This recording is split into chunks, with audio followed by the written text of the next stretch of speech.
What is up, everybody? Keith, aka Gator Guy 231. It is Monday, August 24th. I am coming from you from a vacation spot where my family decided to vacation right where the hurricane is going to be hitting. So, still plenty of time to break down some NBA action. Hope you guys are well and safe.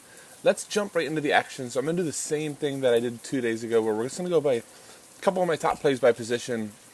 Shouldn't take too long. One thing I just want to say, my Wi-Fi does not work here, so I do not have the ability to screen share. But if you just listen, I should be able to get you guys some good picks, and we'll go from there. So let's start at the point guard position. Three guys I kind of want to bring up, and let me just say this: I'm not going to talk about the absolute superstars in the slate. I'm not going to be talking about James Harden. I'm not going to talk about Giannis, Lillard, James, Davis. Understand all those guys are in play. I did really, really well on Saturday. Keats and I both almost ended up on the line that would have been, I think, like $1,000 in the 20. Won a couple of small GPPs. We were one away. We didn't notice that we could play Schruter over Tyler Herro. And then for me, I ended up playing really like the Oladipo, who I'll bring up here shortly. But the balance line did really well.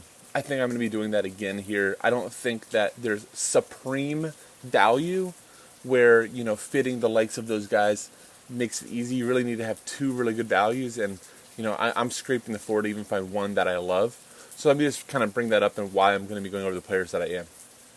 So let's start at point guard, and I think that the first guy that I've been on all series, it's by mixed results, is Chris Paul.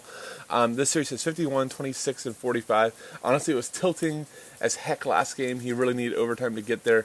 But he has still ended up with 26, 6, and 5 on 20 shots. Look, realistically, Chris Paul is going to carry the Thunder through this series. Needs to continue to play well. Needs to be more assertive, which he did at the end and in overtime. So at $8K, I still think he is really a fair price.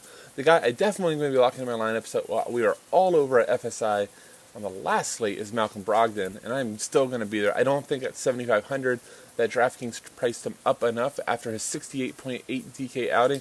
Mentioned last time, as soon as his shot started falling, which he's a high efficiency shooter, he was going to put up a big game. 34 real points, 14 assists. He's playing 43 minutes. Indy is continuing as a must win. He is their best player at this point, and the likes of Dragic isn't going to be able to stop him. So really, really like Malcolm Brogdon. The other player I want to bring up actually is in that same game, Goran Dragic, playing huge minutes for Miami. That's always been the big thing with the Heat is, are their guys going to get many minutes? Dragic now has 38, 32, and 34 minutes, over 42 twice out of 3 games in this series. So really love him at 6,500. I think is very fair. We'll just mention, I think Fultz will be chalky again, only at 4,700. Augustine, 4,600. Those two I like a lot. Bledsoe, 59. All those are in play, but I'm really going to be focused on those top 3. Shooting guard, obviously, James Harden is the premier play at the position. But I do want to drop down and talk about some other plays that I really like. Start off with Jimmy Butler, 8,100. Seems like he's going to be really, really popular again. They just haven't been moving his price. He started the series out at 7,600, then went to 79, 7,600, now only to 8,100, despite 48, 38, and 48.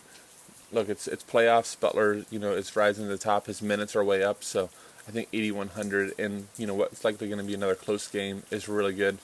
Shai Gilgeous-Alexander, Zach and I joke that Shai will only do well when he's not chalk.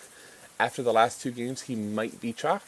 So we'll have to see how that trend holds. But that said, 44 and 51 the last 2. Shooting really well, 9 for 17, 9 for 18. And the good thing with Shai is you do get a little bit of everything. So the last 2 games, 6 and 7 boards.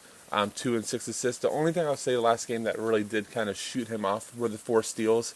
He does have that ability to do that again, but at 7,400, I do feel like it's a fair tag. Finally, the guy I want to bring up is Dennis Schruter, who, sore spot for Zach and I because we just were on him.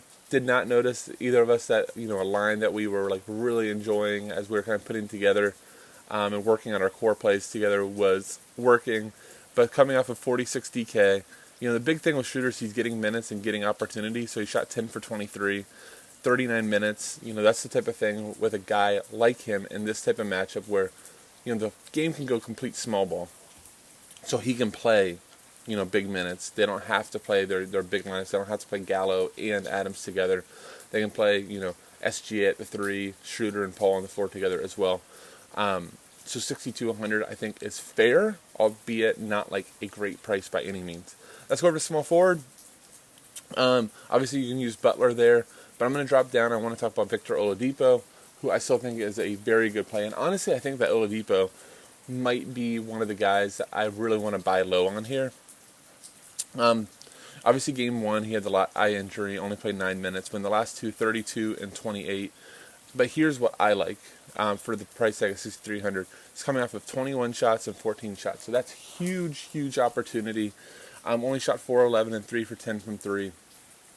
They really do need Depot scoring to continue to win this series and to advance. So, I think that Oladipo, we know, has 40 plus, 50 plus ceiling.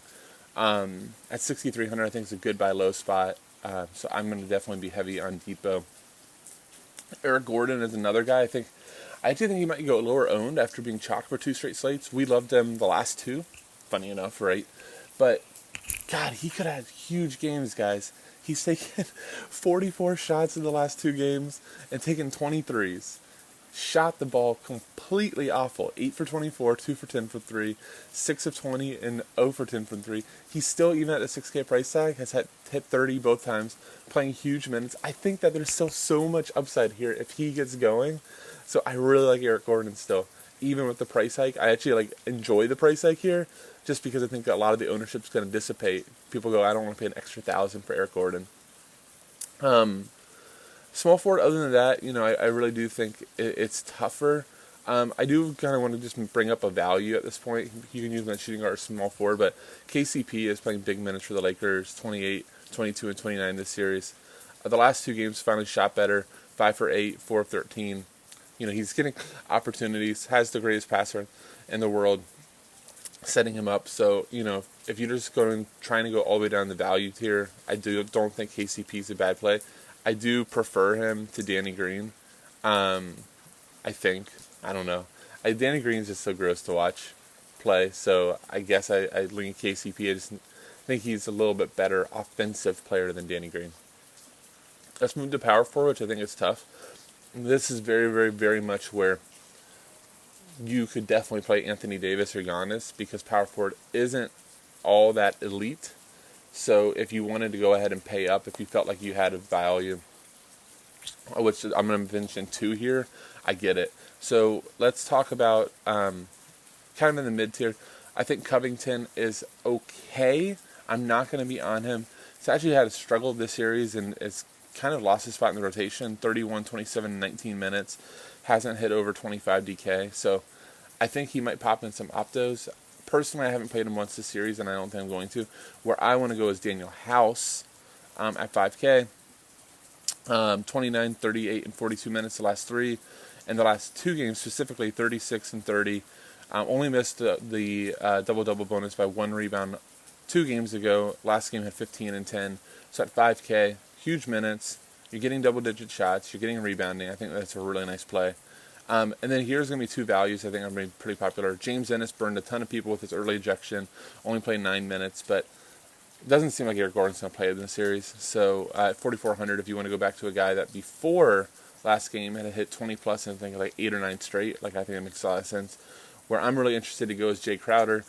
They haven't listed a question with the sprained ankle. We know it's the same deal that he's been dealing, or the same injury he's been dealing with, the last week.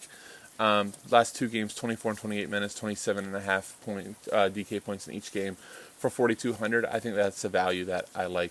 If for some reason he were to miss, Kelly Olynyk, 4K, I think is a really nice play. Finally, let's go to center. And obviously Vucevic, Davis is there, Nurkic, all those guys, are fine. But I really like Bam Adebayo.